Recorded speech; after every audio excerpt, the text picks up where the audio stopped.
Hello dear students, today's topic is HRM mechanism transfer यानी मानव संसाधन प्रबंध की कार्यविधि में आज हम ट्रांसफ़र के बारे में जानेंगे। सबसे पहले जानते हैं कि ट्रांसफ़र कहते किसे हैं। So let's see meaning of transfer. A transfer implies a lateral movement of an employee in the hierarchy of positions with the same pay and status. यानी स्थानांतरण से आशय एक संगठन में एक कर्मचारी की समान वेतन और स्थिति पर समपार्श्विक गतिशीलता से होता है। सिंपल वर्ड्स में कहा जाए तो कहा जाएगा कि यदि कर्मचारियों को एक कार्य के स्थान पर दूसरा समान स्तरीय कार्य सौंपा जाता है, अर्थात पद, प्रतिष्ठा और दायित्व की दृष्टि से दोनों कार्य समान है, तो इस प्रकार के कार्य परिवर्तन को स्थानांतरण के नाम से जाना जाता है। तो यह क्लियर है कि जो ट्रांसफ़र होता है उससे व्यक्तियों के कार्य में पद, प्रतिष्ठा और दायित्व में कोई परिवर्तन नहीं आता है और वह समान स्तर के कार्यों पर ट्रांसफ़र किए जाते हैं। इसीलिए ट्रांसफ़र को literal movement of an employee कहा जाता है। अब बात कर रहे हैं हम टाइप्स ऑफ ट्रांसफ़र्स की। इसमें सबसे पहला है प्रोडक्शन ट्रांसफ़र यानी कि उत्पादन स्थानांतरण। उत्पादन स्थानांतरण वह स्थानांतरण होता है जिनमें कर्मचारियों को कम कार्यभार वाले स्थान से अधिक कार्यभार वाले स्थान पर शिफ्ट किया जाता है या स्थानांतरित किया जाता है। So it can be said that production transfers are transfer from jobs in which labour requirement are declining to jobs in which they are increasing. And the next is replacement transfer यानी कि प्रतिस्थापन स्थानांतरण। उत्पादन स्थानांतरण की तरह प्रतिस्थापन स्थानांतरण का उद्देश्य भी कर्मचारियों को जबरन छुट्टी से बचाना होता है और इस स्थानांतरण से समान प्रकृति के कार्य पर कम अवधि से कार्य कर रहे कर्मचारियों के स्थान पर दीर्घ अवधि से कार्यरत कर्मचारियों को स्थानांतरित किया जाता है। So in replacement transfers a long service employee is transferred to a similar job usually in another departments where he replaces an employee with shorter service. यानी कि ले ऑफ को अवॉइड करने के लिए, ले ऑफ को रोकने के लिए कम ड्यूरेशन से जो एम्प्लॉय काम कर रहा है उसकी जगह पर लॉन्ग टर्म से जो एक कंपनी में एम्प्लॉय है उस व्यक्ति को वहाँ पर ट्रांसफ़र किया जाता है। तो इस तरीके से ये रिप्लेसमेंट होता है। कम अवधि वाले एम्प्लॉय की जगह लॉन्गर सर्विस वाले एम्प्लॉय को ट्रांसफ़र कर दिया जाता है जिससे कि ले ऑफ को रोका जा सके। अब बात कर रहे हैं हम शिफ्ट ट्रांसफ़र्स की। शिफ्ट ट्रांसफ़र्स वो ट्रांसफ़र होते हैं जो कि जहाँ पर कि कई पारियों में काम होता है तो उन पारियों में एम्प्लॉयज़ की रिक्वायरमेंट के अकॉर्डिंग उनको वहाँ पे अपॉइंट किया जा सकता है, ट्रांसफ़र किया जा सकता है। संगठन में समान प्रकृति का कार्य जब कई शिफ्ट्स में होता है तो अकॉर्डिंगली एम्प्लॉयज़ को एक पारी से दूसरी पारी में स्थानांतरित किया जाता है। तो इसको हम पारी स्थानांतरण के नाम से जानते हैं। अब बात कर रहे हैं हम वर्सेटिलिटी ट्रांसफ़र की यानी बहुमुखी स्थानांतरण की। तो इस प्रकार का स्थानांतरण का उद्देश्य संगठन में बहुमुखी कर्मचारियों का एक ग्रुप प्रिपेयर करना होता है और इस ग्रुप को उत्पादन और रिप्लेसमेंट ट्रांसफ़र में यूज़ किया जा सकता है। अन्य शब्दों में कर्मचारियों को संगठन के विभिन्न कार्यों पर कार्य करने के योग्य बनाया जाता है।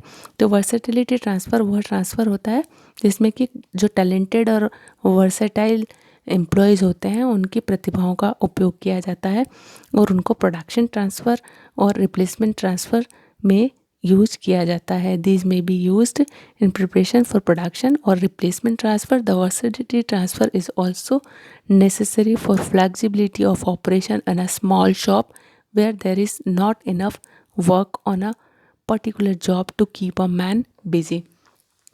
अब बात कर रहे हैं हम नेक्स्ट ट्रांसफ़र की, रेमेडियल ट्रांसफ़र। जैसा कि नाम से ही लग रहा है कि यह वह ट्रांसफ़र है जो कि किसी समस्या के समाधान से जुड़े होते हैं और उसका सोल्यूशन ये प्रेजेंट करते हैं।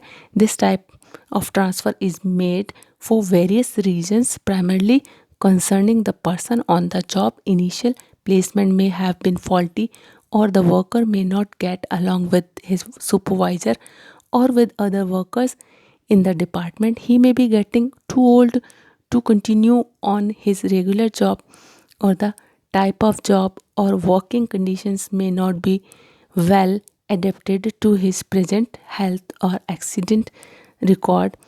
If the job is repetitive, the worker may have gone stale and would benefit by transfer to a different kind of work. तो इस तरीके से यह एम्प्लॉयज़ के फॉल्टी सिलेक्शन के लिए या फॉल्टी अपॉइंटमेंट के लिए या उनकी हेल्थ अच्छी ना होने के कारण या एक्सीडेंट केस के कारण, किसी भी समस्या के समाधान के कारण ये ट्रांसफ़र किए जाते हैं, तो इनको हम रेमेडियल ट्रांसफ़र्स के नाम से जानते हैं। अब हम बात कर रहे हैं purpose, reason and benefits of transfers की ट्रांसफ़र क्यों किए जाते हैं। इनमें सबसे पहला रीज़न है ऑर्गेनाइजेशनल रिक्वायरमेंट, यानी संगठन की आवश्यकता के अनुसार। जैसे कि एक ऑर्गेनाइजेशन में जो भी चेंजेस आते हैं, जैसे टेक्नोलॉजिकल चेंजेस है या प्रोडक्शन का वॉल्यूम बढ़ रहा है, घट रहा है, या प्रोडक्शन लाइन में चेंज आ रहा है, या फिर जो है मार्केट में फ्लक्चुएशंस हैं, मार्केट कंडीशंस चेंज हो रही हैं, या फिर जॉब पैटर्न बदल रहा है, तो इन सारे केसेस में अकॉर्डिंगली ही एम्प्लॉयज़ का प्लेस भी बदलना होता है और उनकी कार्य स्थितियों में भी परिवर्तन करना होता है। तो कहेंगे कि ऑर्गेनाइजेशनल रिक्वायरमेंट के कारण ट्रांसफ़र रिक्वायर्ड होता है। दूसरा है एम्प्लॉय नीड्स, यानी कर्मचारी की आवश्यकताओं के कारण। कभी कभी कर्मचारी चाहते हैं कि उन्हें एक ऐसी अपॉर्चुनिटी मिले जिसमें कि वो अपना डेवलपमेंट कर सके, तो उनको सेटिस्फाई करने के लिए भी ट्रांसफ़र किए जाते हैं। Employees may need transfer in order to work under a good superior in a department where opportunities for advancement are bright. And the next is optimum use of skills. An employee may be transferred because management feels that his skills, experience and job knowledge could be put to better use elsewhere. कि उसकी क्षमताओं का कहीं और अधिक अच्छा उपयोग किया जा सकता है, तो भी ट्रांसफ़र किए जाते हैं। वर्सटैलिटी, यानी कि बहुमुखी योग्यता। Transfers expand employees skills and capabilities. Transfers prepare the employee for more challenging assignment in future. तो उनके वर्सेटिलिटी को बढ़ाने के लिए भी ट्रांसफ़र किए जाते हैं। एडजस्टमेंट ऑफ वर्कफोर्स, यानी कि कर्मचारियों का समायोजन करने के लिए। Workforce may be transferred from a plant where there is less work to a plant where there is more work, यानी कि कम कार्यभार वाले स्थान से अधिक कार्यभार वाले स्थान पे भी एम्प्लॉयज़ को ट्रांसफ़र किया जाता है। प्रोवाइडिंग रिलीफ, यानी कर्मचारियों को उनकी समस्याओं से मुक्ति दिलाने के लिए या सोल्यूशन के लिए भी ट्रांसफ़र किए जाते हैं। Transfers may be made to give relief to employees who are overburdened or doing hazards work for long period. And removing conflicts, employee may be shifted from the problematic places to another places to reduce conflicts, यानी संघर्षों को कम करने के लिए भी स्थानांतरण किए जाते हैं।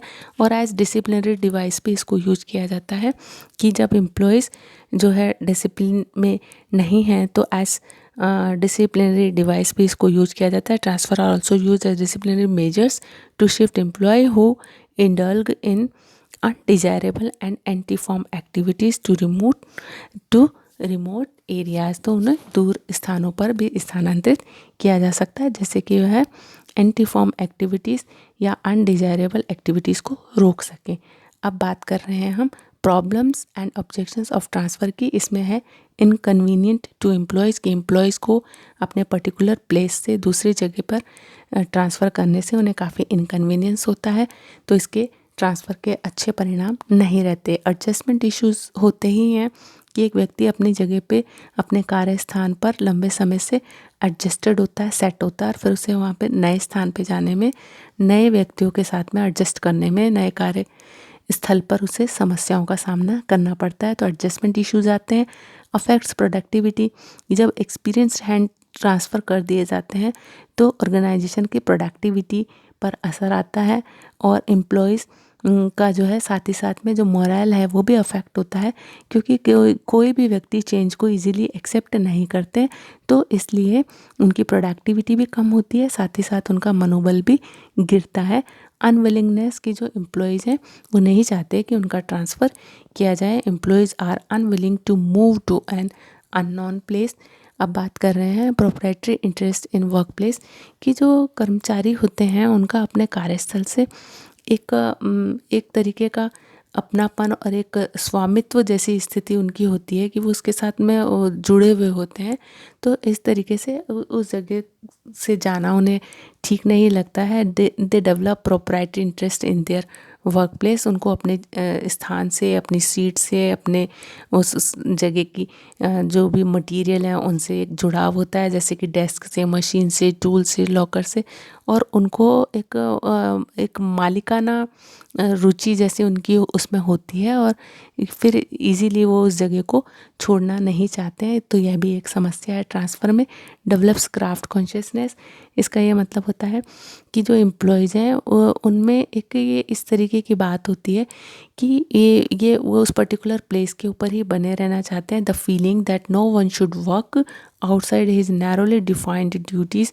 Union generally encourage craft consciousness because they look upon it as mean of resisting management's power to make transfers, कि वह इसको जो श्रम संघ होते हैं वो ट्रांसफ़र को का विरोध करते हैं, क्योंकि उनको लगता है कि जो प्रबंध है वो उनके ऊपर अननेसेसरली अपना पावर यूटिलाइज़ कर रहा है। तो एक तरीके से उनमें एक शिल्प चेतना होती है, क्राफ्ट कॉन्शियसनेस होता है कि हम इस पर्टिकुलर जगह पे ही काम करेंगे और हमें यहाँ से नहीं हटाया जाना चाहिए। So they develop craft consciousness, the feeling that no one should work outside his narrowly defined duties. तो इस तरीके की कुछ समस्याएं ट्रांसफ़र में रहती हैं। अब बात कर रहे हैं ट्रांसफ़र पॉलिसी की, कि ट्रांसफ़र पॉलिसी कैसी होनी चाहिए।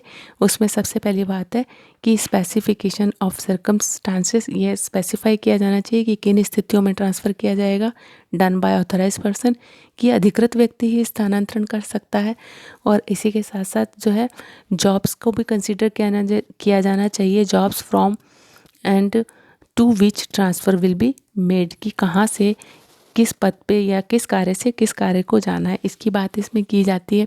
द रीजन और यूनिट ऑफ द ऑर्गेनाइजेशन, ये भी डिफाइन किया जाना चाहिए कि किस क्षेत्र में स्थानांतरण किया जाना है। द रीजन और unit of the organization within which transfer will be administered, और जेन्युइन रीजन होने चाहिए ट्रांसफ़र के, कि reasons which will be considered for transfers. Next is norms to decide priority, कि अगर दो व्यक्तियों का स्थानांतरण किया जाना है, दो कारण हैं, तो उनमें से उन चुनाव के लिए कुछ नॉर्म्स भी होने चाहिए। Norms to decide priority when two or more employees request for transfers. Basis for transfer, यानी स्थानांतरण का एक आधार होना चाहिए कि किन कारणों से स्थानांतरण किया जा रहा है, उसके क्या ग्राउंड है, जैसे कि job analysis, merit, length of service should be mentioned, ये मेंशन किए जाने चाहिए। बेसिस फॉर ट्रांसफ़र की बात अभी हमने की। अब बात कर रहे हैं हम स्पेशलाइजेशन ऑफ पे अलाउंस एंड बेनिफिट्स, कि ट्रांसफ़र में यह भी मेंशन किया जाना चाहिए कि क्या पे अलाउंसेस और बेनिफिट्स उनको होंगे ट्रांसफ़र करने से।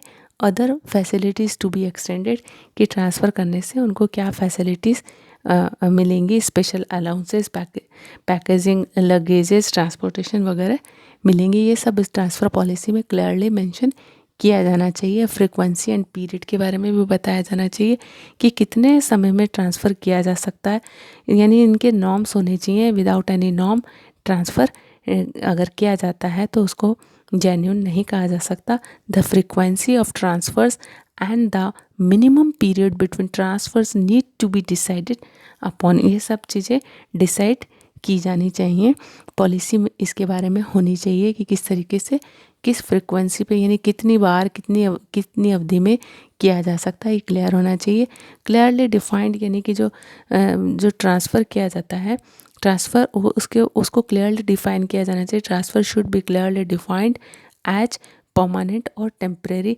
The performances of the employee need to be assessed before transferring him, कि उसका ट्रांसफ़र करते समय ये स्पष्ट होना चाहिए कि जो स्थानांतरण है वो परमानेंटली किया गया है या टाइम बीइंग के लिए किया गया है। Interest of organization are not forgotten, और कोई भी जो कार्य किया जाता है वह कार्य, जो मानव संसाधन प्रबंधन के जितने भी कार्य हैं, वो जो भी कार्य किए जाते हैं अल्टीमेटली वो इंस्टीट्यूशन के इंटरेस्ट में किए जाते हैं, तो इसको हमेशा ध्यान में रखा जाना चाहिए। सिमिलरली ट्रांसफ़र के केस में भी ये बात एप्लीकेबल होती है। The interest of the organization are not be forgotten in framing a policy of transfer. तो इस तरीके से जो ट्रांसफ़र है वो एक पॉलिसी पर बेस्ड होना चाहिए। That's it, thank you.